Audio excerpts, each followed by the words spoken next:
سلام دوباره بچه‌ها. میخوایم درباره گرامر حال یا آینده یا گذشته کدوم صحبت کنیم؟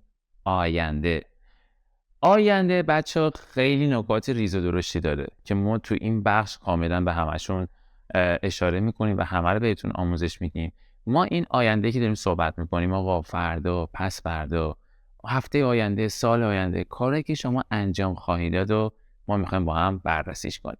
کارهایی که شما میخواین انجام بدین خب کارهایی هستش که یه ساختار گرامری داره. آقا مثال میزنم، من فردا فکر میکنم که مثلا یه پیکنیکی برم، یعنی من فردا پیکنیک خواهم رفت. پیکنیک رفتن میشه go on a picnic. مثلا میگم I think I will go on a picnic. میدونم ساختار شاید براتون یه ذره جدید باشه ولی خب درباره این ساختار با هم کاملا صحبت میکنیم. یا من فردا میرقصم I will dance. یا من فردا میرم مدرسه I will go to school. یا من فردا میرم دانشگاه I will go to university. یا من فردا 100% بچه این جزء پلن برنامه‌مه. اوکی، مسافرت میرم I am going to travel tomorrow. خب تو این ساختارهایی که دقت میکنی گفتی، یه بار گفتی استاد ویل، یه بار گفتی I'm going to. من نفهمیدم ویل رو قبول کنم یا I am going to travel گفتی فکر کنم. خب به این دوتا جمله‌ای که گفتم I will go to travel و I am going to travel دقت کنید. هر دوتا هم برای زمان tomorrow's، فرداست. حالا tomorrow، next week، 2 weeks later، این 2 هفته دیگه و دیگر نشانه، حالا نشانه‌های زمانی دیگه. ببین اگر بریم پای تخته و میخوایم دقت کنیم با هم، future tense، زمان آینده. توی زمان آینده ساختاری که شما میبینی یه لغت will نوشتم که میگه will و یه لغت نوشتم to be going to. مثلا میگم I will که مخفف I will میشه I'll. بعد نوشتم 50%. یعنی چی؟ یعنی کاری که من میخوام آینده انجام بدم، فردا، پس فردا، 2 روز پیش، 2 روز دیگه، 10 روز دیگه، از will استفاده میکنم. پس توضیح will، کاری که شما میخوایم برای آینده انجام بدیم 50% انجام میخوایم بدیم، 50% میشه انجام ندادیم. پس از will استفاده میکنیم. توی این ساختاری که دارین نگاه میکنین زدم پلان یعنی برنامه. پلن رو ضرب در زدم، این جزء برنامه من نیست. من چه ناخودآگاه یه وقتی میخوام کار انجام بدم، از will استفاده میکنم. نشانه هایی داره برای خودش. I think، من فکر میکنم. I think، من فکر میکنم. I'm not sure، من مطمئن نیستم. I'm not sure، من مطمئن نیستم. I doubt، من شک دارم. I doubt، من شک دارم. این نشانه هاست. حالا من میگم که آقا من فکر میکنم، جمله رو میخوام بخونم. I think I will see Ali tomorrow. من فکر میکنم که فردا علی رو خواهم دید. خب شاید ببینم، شاید نبینم. اگر دقت کرده باشین گفتم I will see Ali tomorrow، پس من فکر میکنم که من فردا علی رو خواهم دید. I'm not sure. بده are you sure بیاف، مطمئنی؟ حالا میگم I'm not sure، خیلی راحت. من مطمئن نیستم. من مطمئن نیستم علی رو فردا خواهم دید. خب لغت بعدی doubt نگید بچه، doubt نگید، بی تلفظ نمیشه. doubt I doubt، من شک دارم. I doubt I will see Ali tomorrow. من شک دارم که من فردا علی رو خواهم دید. یعنی شک داری، شک و گمان داری، از لغت doubt استفاده میکنی. همه doubt و I'm not sure و I think رو برای will استفاده میکنی. خب توی این ساختار خب برای زمان آینده است. سوالی کردنشان what will you do tomorrow، فردا چه کار رو خواهی انجام داد. همین سوالی که میگم فردا چه کار رو میکنی، میخوام توی ذهنت یه سری جملات بگی، ولی ساختارش رو دقت کنید بچه‌ها. اگر این ویل رو میبینی، ویل با فعل ساده میاد. میبینی ویل با فعل ساده اومده، یعنی سی نشده seeing، سی نشده saw. از بعد ویل فعل ساده میاد. دقت میکنی فعل سی هیچ تغییری نکرده. همینطور تو ساختار to be going to، فرقش با ویل چیه؟ زدن 100%. کاری که شما برای آینده میخواین انجام بدید 100% جزء پلن برنامه‌تونه. راحت از to be going to استفاده کنید. وقتی که میگیم جزء پلن تیک زدم، پس جزء برنامه‌اته. میگم I'm going to go to park tomorrow. من فردا پارک خواهم رفت. و فردا 100% پارکم. جزء برنامه من اصلا میخوام برم پارک. حالا اگر میگم I'm going to go to park I am going to مخفف داره مثل I will که شد I'll. میگه I'm going to میشه I'm gonna. یعنی I'm going to رو تبدیل کردم به I'm gonna. خیلی راحته ها. I'm going to شده I'm gonna. پس میتونم هم بگم I'm going to هم میتونم بگم I'm gonna. دقت کنین بچه ها خیلی ها I'm gonna رو برش تو میارن. اشتباه ها. چون going to شما شده gonna. going to شما شده چی؟ gonna.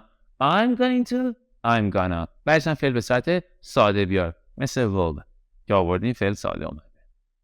میگه I'm going to go. go نشده went نشده going نشده gone شده go. این خود فعل ساده رو بیار. I'm going to go to park or I'm gonna go to park tomorrow. ساختار سوالیش هم که questionشه What are you going to do tomorrow? حالا شما بهم بگید What are you going to do tomorrow? هم جوابشو بده هم حالت سوالیشو با going to رو میخوام مخففش کنیم. مخفف going to چی بود؟ آفرین gonna. What are you going to do tomorrow? میتونی بگی What are you gonna do tomorrow? به همین راحتی بچه ها میرسیم به قسمت بخش بعدی. یه سری تمرینات با هم حل کنیم مثل بخش‌های قبلی که حالا آموزش دیدیم. حتما دیگه ساختارش یاد میگیریم. فقط دقت کنیم بعد will یا to be going to بعد فعل ساده بیاریم. اگر من بهتون میگم to be منظورم am is آره. اوکی مثلا I am, he is, she is going to, he is going to, I am going to, they are going to, we are going to. به همین راحتی. بریم تا بخش بعدی همراه من باشیم. حالا میرسیم به یه سری از تمرینات که در قالب سوال براتون گذاشتم. اول با دابلش کوئسچن شروع کردم. بچه‌ها دابلش کوئسچن میشه what, where, when, how. این دابلش کوئسچن هستن. WH که باش میگیم WH. حالا دقت کنیم به اولین سوال. بهشم what will you do tomorrow? فردا چی بالا انجام پاییده. همونطور که تو بحث قبلا بهتون گفتم سوالش این پاییده بشه بودم براتون. What will you do tomorrow? خب اگر دقت کرده باشین ویل برای فعل ساده میاد. یه سری جواب بهتون دادم. نوشتم که I will drive by my car 2 days later. اگر دقت کنید I will drive by my car 2 days later. Later نشانه زمانی ماست برای tomorrow که میگه آقا 2 روز دیگه من چیکار میکنم رانندگی خواهم کرد. یا I will read a book next week. دقت کنید بعد بیل فعل ساده آوردم بعد بیل فعل ساده. I will read. دقت کنید بچه‌ها شما همه میگین ویل. من دارم فارسی صحبت میکنم. تلفظ از درستش will هست. will. خب I will read a book next week. آقا من یه کتاب میخونم هفته آینده. اگه دقت کردید یه سری دارنجی جمعه نوشتم. رنگی که عوض شده بچه‌ها I will مخففش چیه؟ I'll. میتونم بگم I'll drive by my car 2 days later. یا مثلا میگم که I'll read a book next week. یا I'll watch TV next year این سال آینده. و همین راحتی مخففش رو مثلا نوشتم. و اگر بخواید سوالی کنیم میگه آقا آیا شما فردا رانندگی خواهی کرد؟ راحت میتونید بگید آقا will you drive by your car 2 days later? Will you read a book next week?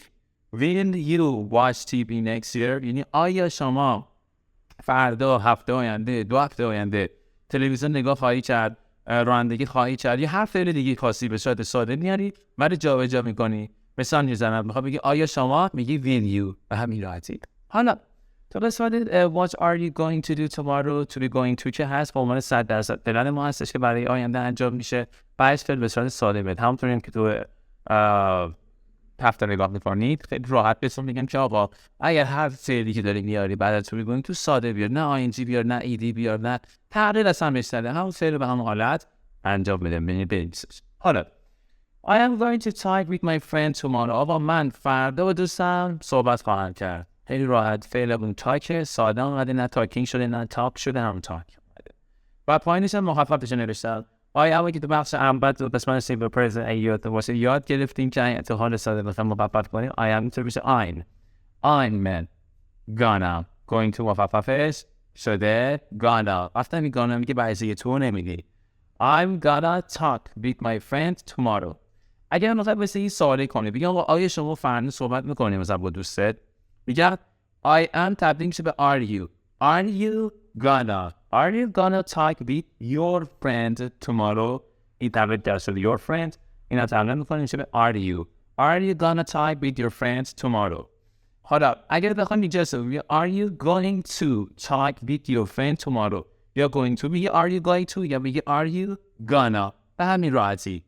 و یه سری جملات دیگه همین الان بر خودتون بسازین و خیلی راحت دیگه. اگر کسی از شما سوالی برای فردا بپرسه با توجه به ساختار will و to be going to خیلی راحت میشه جملاتتو بسازی بدون چه اظهارات گرامری داشته باشین. و امیدوارم که این بخش هم براتون کامل باشه. میرسیم به قسمت بخش بعدیمون. تمرین دیگه نیازی نیست برای انجام دادن چون بچه یه سری فعل بعد واقعا دیگه با توجه به ساختاری که براش شدین فعلا رو استفاده کنید. مهم توضیح از ساختار توضیح بود که کاملا یاد گرفتیم. البته این مثال هم کافی و کفایت میکنه ولی مهمتر از همه که شما مثال خودتون رو بزنید برای خودتون. اینو فراموش نکنید. ولی بارها این بحث رو مطالعه کنید که تو این بحث علاوه گرامری مشکل نداشته باشین و بس دیگه ایده های شما و محتویات کریتیویتی یا ابتکار شماست. میریم تا بحث جدیدمون.